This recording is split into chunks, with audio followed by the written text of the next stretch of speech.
e será ministrada por Nayane Zilma da Silva, que é assistente social graduada pela Universidade Estadual do Ceará, UES.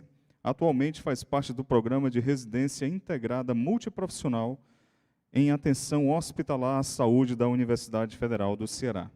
Área de concentração, assistência em transplante do Hospital Universitário Walter Cantídio. Nayane Zilma, por gentileza, você pode vir até aqui e tomar o espaço. Lembrando que você precisa se inscrever no evento para ter direito ao certificado. Tá ok? Aguardando aqui a Nayane, ela já está aqui no palco com a gente. Pode vir, ficar à vontade, Nayane. O tempo é todo seu.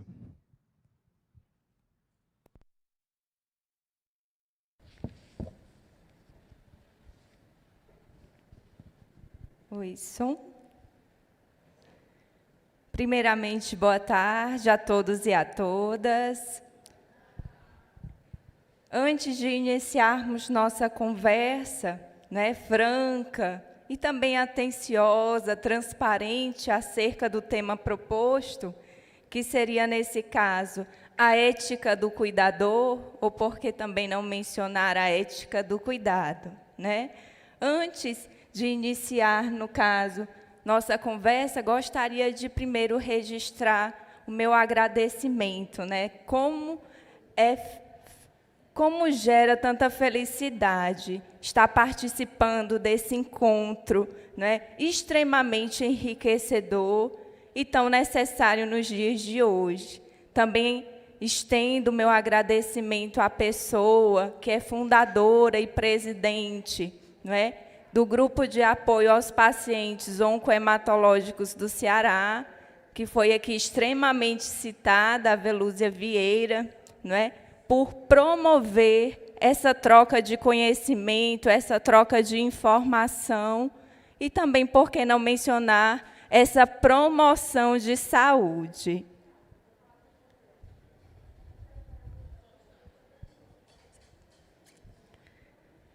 Enquanto se dá início, a questão aqui da apresentação, também é importante eu situar que boa parte de minha fala ela é inspirada em alguns pensadores. E, principalmente, eu trago para a nossa reflexão, nessa tarde de hoje, final de uma sexta-feira, Leonardo Boff. Para quem não conhece, Leonardo Boff, ele é um teólogo, é escritor, é filósofo e também professor universitário brasileiro. Ele é um grande expoente, ele trouxe uma valorosa contribuição, principalmente para a gente pensar esse quesito da ética contemporânea. E é interessante mencioná-lo, porque ele nos traz, primeiramente, antes de pensarmos acerca desse conceito tão caro que é a ética, ele traz, primeiramente, um aprofundamento, principalmente sobre a questão das diversas crises que vivenciamos ou podemos vivenciar ao longo do nosso desenvolvimento, ao longo aí da nossa existência humana. Exemplo disso, um exemplo bastante atual é a crise sanitária a qual estamos vivenciando atualmente, dado aí o contexto do novo coronavírus. Também outra importante crise que vale a pena a gente ressaltar é a crise social, que tantos, digamos assim, sofrem e que ainda estão sofrendo. Crise essa dada aí as maiores desigualdades socioeconômicas da história. Outra crise também importante para ser citada é a crise no mundo do trabalho. Crise essa que traz uma imensa, um ritmo aí intenso, seja de flexibilização, seja de precarização, em diversos nichos de trabalho, em diversas funções, o que tem causado aí um aumento de um adoecimento nesses profissionais de saúde e tantos outros. E por que é interessante a gente pensar acerca desse contexto mais global, acerca desse contexto, digamos assim, macro-socioeconômico? Porque é interessante, porque a gente precisa, nesse caso, se é possível, encontrar aí um consenso mínimo, ou seja, um certo equilíbrio. Será possível, né, a gente ter essa capacidade de colocar, digamos assim, em cima de uma balança, a prática do acúmulo excessivo, que é tão característica da sociedade capitalista que a gente vive hoje, com a particularidade característica da prática responsável do cuidado. Será que a gente consegue trazer esse consenso mínimo, trazendo aí elementos estes tão distintos, tão contrários? Então, é importante a gente partir desse contexto macro que influencia a nossa forma também de agir e pensar sobre o mundo, porque ele é importante, principalmente quando a gente pensa o quesito da ética, não é? E, para isso, é importante a gente retornar, nesse caso, a um fundamento que ele é até um tanto anterior à razão, que é o sentimento. Porque a nossa existência, ela se dá primeiramente pelo sentido, ou seja, pela percepção. O que nos move não são os critérios meramente racionais, também são os nossos valores, o que a gente traz de bagagem, o que foi construído ao longo do nosso desenvolvimento. Nós somos seres no mundo com.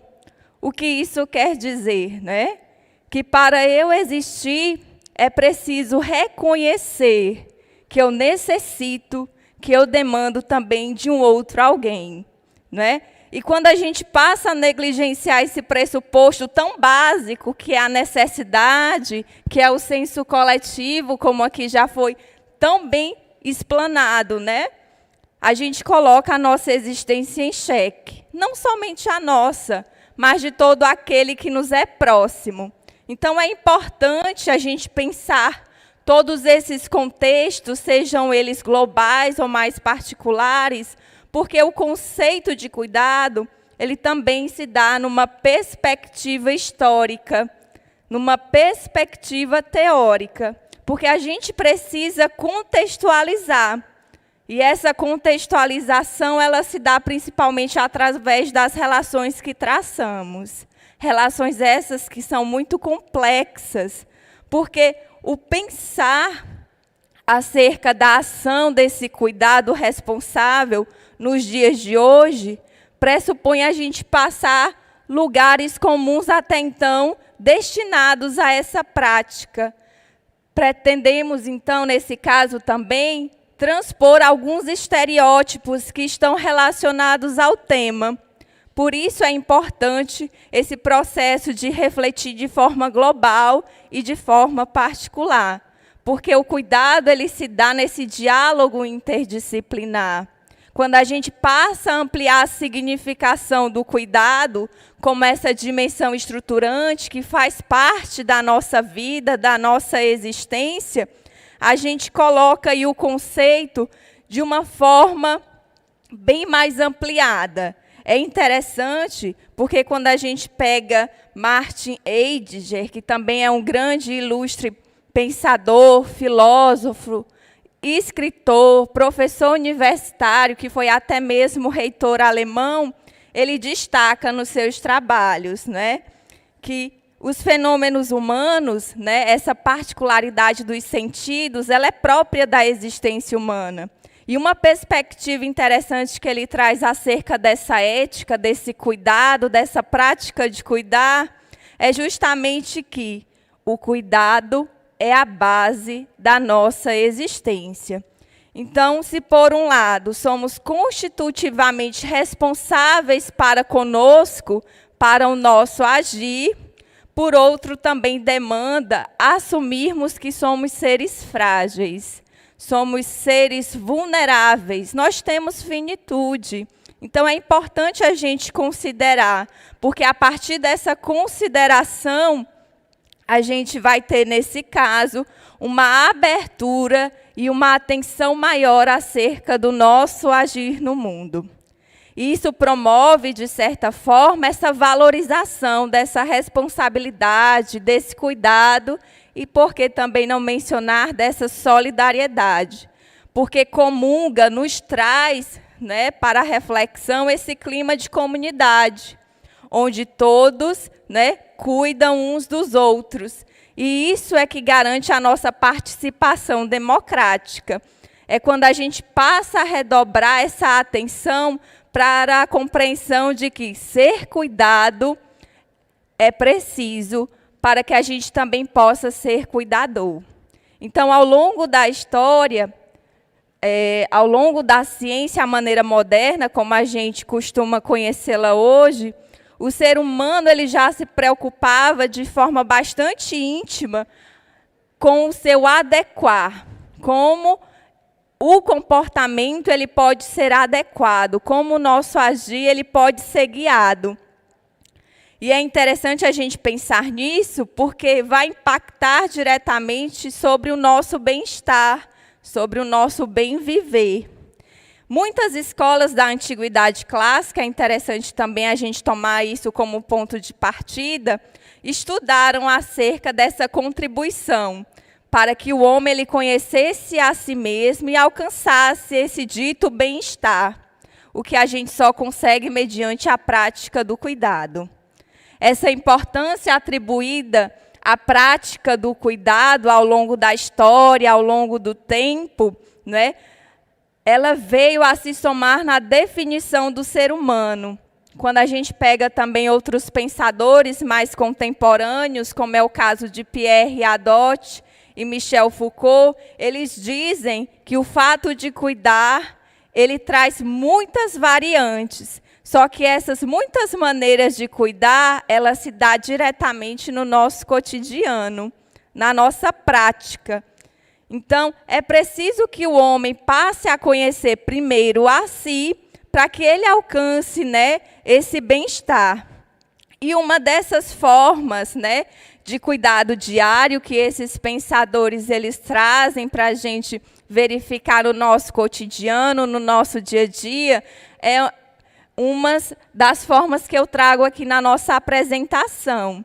Quando a gente pega, nesse caso, a mãe que embala o seu bebê no colo, que dá aquele afago, que traz esse zelo, essa atenção, ou também na questão de um comerciante que passa a atender um determinado cliente, que traz essa atenção com relação às necessidades que esse dado cliente o traz.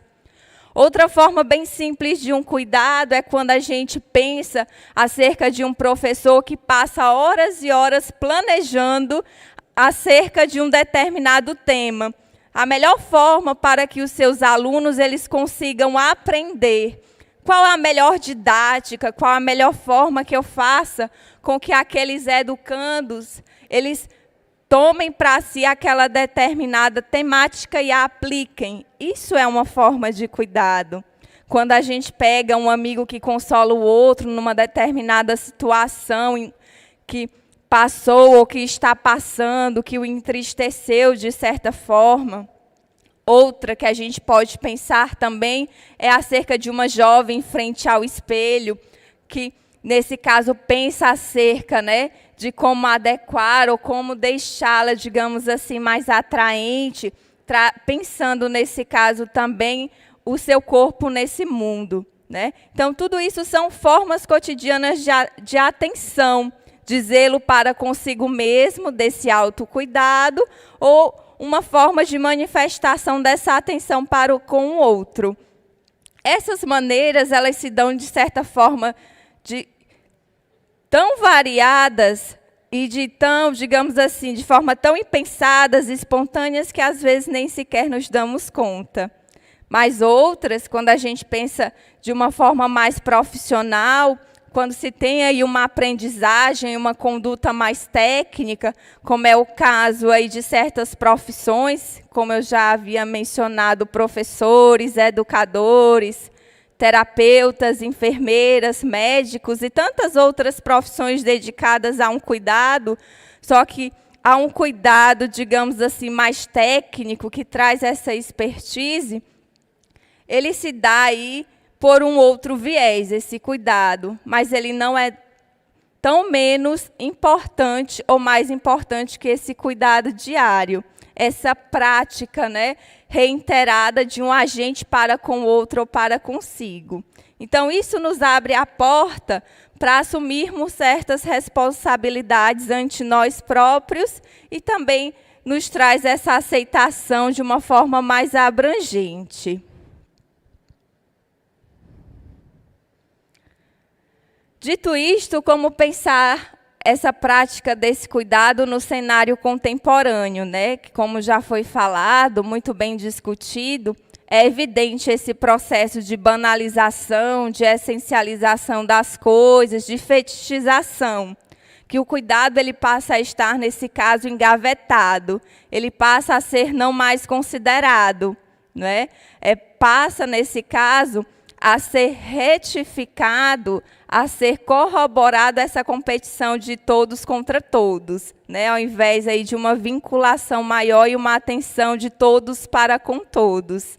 É interessante a gente pensar nisso, porque, nesse caso, a gente passa a pensar também nossas conexões, as necessidades que cada um traz nessa seara, porque, basicamente, a gente traz essa coexistência, essa vinculação a partir de um trabalho, a partir de relações.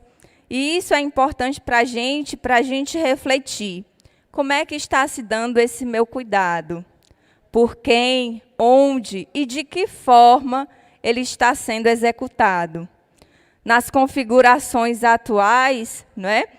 O cuidado ele acabou assumindo aí um sentido de atribuição feminina, tornando-se parte de comportamentos que devem ser ensinados e reproduzidos diariamente por mulheres, reduzindo e até mesmo esvaziando a sua significação. Mas quando a gente para pensar, se o cuidado é esse modo de ser, ele é constitutivo de cada ser humano, porque ele passa, nesse caso, a ser meramente uma atribuição feminina? Porque a gente não pode, nesse caso, democratizar essas relações, já que é a satisfação de todos, né? Todos necessitamos de cuidado, ou em alguma medida, em menor ou maior grau, esse cuidado ele faz ser desempenhado com pessoas de nossa proximidade. Então, é interessante a gente pensar nessa democratização dessas relações, a fim de o mesmo cuidado, a fim dessa mesma prática do cuidar ser comum a todos.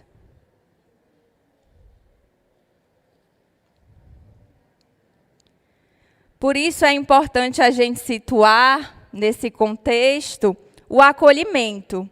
O acolhimento enquanto uma atitude ou postura capaz de envolver essa nossa prática cotidiana. Porque parte do pressuposto de que acolher é cuidar. Isso acaba por inspirar também esse ato diário, porque a noção de acolhimento ela é uma palavra-chave. Ela é, nesse caso, esse conceito fundador dessa ética do cuidado, porque o acolhimento ele desestabiliza lugares e concepções já muito cristalizadas, envoltas em certas camadas, né, de estereótipos. E é importante porque traz consigo esse acolhimento a questão tanto da responsabilização quanto a questão de vínculo, né? Mas o que eu quero dizer com essa tomada de responsabilização acerca dessa ética do cuidado? Essa tomada de responsabilidade, ela pressupõe um papel ativo, enquanto que o conceito de vínculo, ele é esse movimento constante em direção, ele é esse estreitamento, ele nos traz esse sentimento de mútua confiança, que estimula, nesse caso, essa produção coletiva de saúde. Sem a garantia desse estreitamento, né, dessas construções vinculadas ao cuidado de acolhimento, vínculo, responsabilização, democratização, a nossa prática de cuidado ela passa a ser alienante e alienadora. O que isso quer dizer? Né? Que a gente deixa de observar, nesse caso, a autonomia, porque a autonomia ela é um vetor-chave. Porque é a partir desse crescimento constante da autonomia de si e do outro, que a gente vai fortificar essa prática e tornar o seu possível o meu possível. A gente passa tanto a cuidar de si, como também a cuidar do outro. Então, implica de todo modo, essa capacidade constante de reflexão, de pensamento mesmo, sobre o nosso agir, não é? Então, nessa etapa, o processo de vinculação e de escuta, ele é primordial para a garantia dessa prática acolhedora.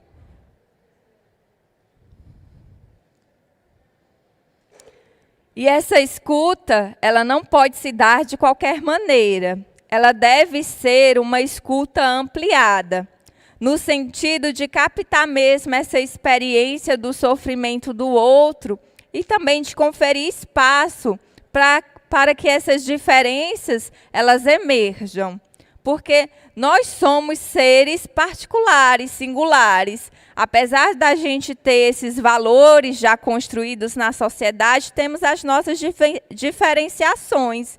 Nós pensamos de certa forma diferente sobre algum tema, alguma situação, e isso é importante levarmos em conta também acerca dessa questão do cuidado, porque é nesse exercício diário e permanente de reflexão que a gente pode resgatar, nesse caso, práticas e modos de agir diferenciados.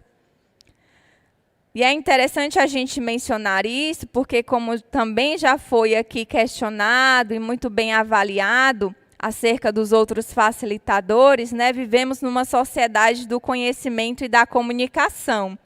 Já nesse caso, ultrapassamos a curva tecnológica, né, acerca aí de muitas questões. Mas é interessante porque essa sociedade do conhecimento, ela está criando contraditoriamente cada vez mais em comunicação. Nos tornamos tão isolados devido aí à estreita comunicação que a gente perde o olho a olho, o tete a tete. Essa falta mesmo de um contato mais humano, mais visual. Às vezes nem sequer nos damos conta do cheiro de alguém. Então é interessante quando a gente passa a pensar os tempos que a gente age, que a gente vive, porque a gente acaba nos atulhando de diversos aparatos tecnológicos e quando a gente necessita desse cuidado, essa rede de apoio ela está totalmente fragilizada. E isso afeta, não é, a nossa vida, porque o cuidado ele é fundamental, desde, digamos assim, da nossa pequenez, a gente é embalado no colo, né? A gente não sobrevive se não tiver a mãe do lado, o pai do lado, dando aquele apoio, nos orientando. Então, o cuidado ele é parte essencial do nosso eu e do nosso desenvolvimento. Então, a gente alimenta com essa fala mais franca acerca dessa ética do cuidado, acerca dessa ética do cuidador, de que o cuidado ele não pode ser descartado. Mesmo que a gente queira, a gente não consegue descartá-lo. A gente consegue praticá-lo de uma forma, digamos assim, menos voluntária, né? Menos empática, com menos emoção, com menos acolhimento, mas ele não deixa de estar. É interessante porque quando a gente passa também a questionar essa questão da atenção e do zelo que é nutrido, que é compartilhado nesse processo de cuidar, a gente acaba por nos remeter sempre à questão da nossa casa, não é? Por quê?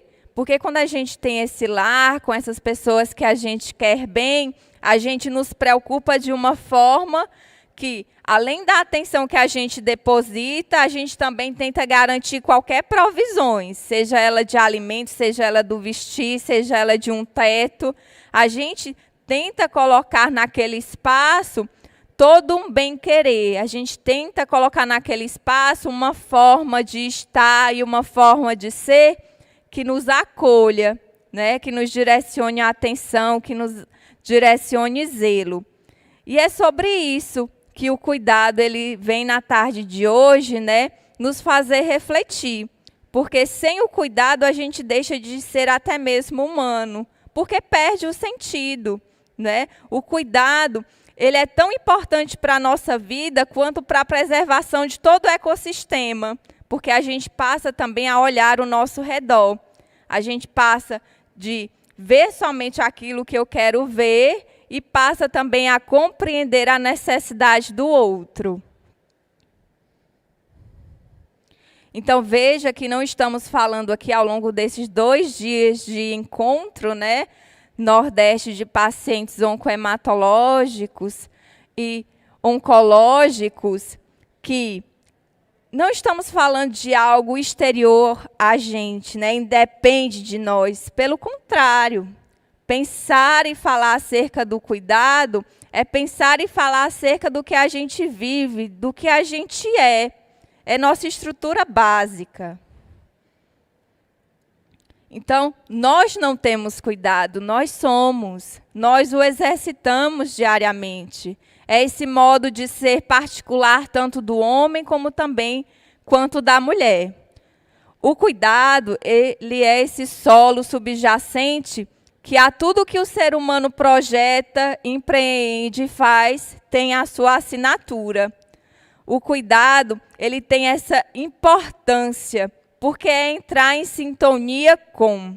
A gente constrói o mundo a partir de laços afetivos, né? E esses laços é o que tornam pessoas, situações e até algumas coisas, né, com valor para nós, que tornam elas especiais. Porque o cuidado, ele mostra como funcionamos na nossa essência. É esse sentimento que nos une, que nos envolve, né? É esse sentimento que torna tudo quanto nos rodeia importante. É aquela força originária que faz surgir o que a gente realmente é, né? Um ser capaz e dotado aí de afeto. Deste modo, cumpre também a gente reafirmar que os objetivos do cuidado, quais são eles? São justamente o crescimento, o desenvolvimento e a melhoria das nossas condições. O cuidado, ele não é um gesto unilateral, ou seja, não é uma única via. Pelo contrário, não é? Na verdade, ele é uma linha, ele é, digamos assim, um caminhar que envolve múltiplos sentidos. É esse ir e voltar. Então, é interessante cumprir, né, também algumas características aqui na minha fala do cuidado. O cuidado é essa interligação. E quais são, digamos assim, o construto? O que é, nesse caso, o componente essencial desse cuidado mais acolhedor, mais humano, mais atencioso e mais zeloso com a nossa prática? Um elemento essencial desse cuidado, que foi a todo momento aqui citado, é justamente o conhecimento. Porque é a partir da identificação e da nossa compreensão das necessidades nossas e dos outros, que a gente é capaz de dar respostas, digamos assim, mais adequadas. E é nesse processo que também o cuidador ele passa a ter noção das suas capacidades, das suas potencialidades e também das suas fragilidades. O cuidado, ele também presume um componente essencial, que é esses ritmos alternados. A gente vai ter momentos que vai conseguir andar para frente, como também vai ter momentos que serão precisos a gente recuar alguns passos para trás. E nem por isso essa prática do cuidado ela vai ser menos essencial. Pelo contrário, quando eu retrocedo, é nesse momento que eu recupero as forças, tomo um novo ânimo para que então possa conseguir, né, digamos assim, diariamente lutando e ultrapassando certas barreiras que nos são impostas, não é? Outra coisa bastante interessante que compõe o cuidado é justamente o sentimento de esperança. Mas a gente precisa também pontuar que esse sentimento ele está envolto numa avaliação das nossas reais possibilidades. A gente também não pode cair, digamos assim, em fatalismos, mas é importante a gente sempre reavivar esse sentimento tão essencial também, que passa a ser aí a esperança. Outra tarefa bastante interessante que a gente passa a exercitar com a prática do cuidado é a nossa paciência. Por quê? Porque a paciência ela permite que o outro cresça a seu modo e a seu ritmo. é importante a gente também considerar na prática do cuidado essas outras questões. Não sou só eu que estou sendo impactado com o meu cuidado, o outro também está sendo. E qual é a demanda? Como é que ele está reagindo a todo esse processo? Outro componente essencial do cuidado é a confiança. Porque é nesse processo que a gente assume maturidade e acaba também ganhando coragem. Porque o ato de cuidar ele não é fácil, né? Ele exige muito. Então, é importante a gente também trazer a honestidade para essa balança, porque é estar aberto a si e também aos outros. Ter essa humildade de reconhecer que há sempre algo a aprender com os outros e também com os nossos erros, né? Com as nossas capacidades, com os nossos enfrentamentos diários. E para finalizar aqui a nossa fala, né, que eu tentei aqui trazer essa ética de uma forma mais simples, mais habitual, para que essa prática ela seja realmente exercitada e a gente tenha como norte essas significações, que cuidar não é meramente cuidar, é você exercitar certas atribuições, é assumir certas responsabilidades para consigo e para com o outro, sempre tendo em mente essa questão da vinculação, do afeto, da confiança mútua, da honestidade, da transparência, seja ela no quesito profissional com o seu médico ou com a equipe multiprofissional que lhe presta apoio, que lhe presta essas orientações, ou também você ser paciente e gerar também processos de paciência para com o outro, nesse caso, os seus familiares. Porque quando a gente passa por determinadas situações, a gente não envolve, né, somente as nossas aspirações, os nossos desejos. A gente traz uma carga também do nosso núcleo familiar, porque são pessoas próximas, são pessoas de nossa convivência. Então, acabam também sendo impactadas durante todo esse processo. Então, para a gente finalizar um pouco, né, e, digamos assim, abrir para discussões, para as nossas apreciações, é dizer que o cuidado, ele é um processo que se desenvolve, como eu disse, nesses dois sentidos, essa mão de via dupla. E que ele é tão importante em nossas vidas, porque ele é resultante dessa experiência de ter sido cuidado, né? A gente não é alheio a esse processo. Em algum momento, a gente foi cuidado e está exercitando esse cuidado para com o outro. Então, é ter em mente que, quando a gente pratica o cuidado, a gente reafirma esse ser humano, essa humanidade que habita em nós. E é nessa pertença que a gente tem que sempre estimular essa atitude de uma escuta mais acolhedora, de uma escuta mais ampliada, para que a gente possa perceber nossas potencialidades e fragilidades, como também perceber esses processos, né, na medida da nossa vinculação com o outro. E para, digamos assim, concluir a minha fala, eu trago uma frase da Marina Silva que eu achei bastante interessante para a gente refletir, né, ao final desses 2 dias de encontro que foram enriquecedores, que ela diz: o custo do cuidado, ele é sempre menor que o custo do reparo. Então, deixo aqui os meus agradecimentos, a atenção de todos, os que estão aqui presentes e também os que estão via YouTube. Então, agradeço essa solidariedade, essa rede contínua, né, de cada um pegando na mão de cada um e tentando fazer nesse processo o seu melhor. Nesse caso, eu estou aberta para algum questionamento, né? Sigo, então, à disposição. Meu muito obrigada, tá certo?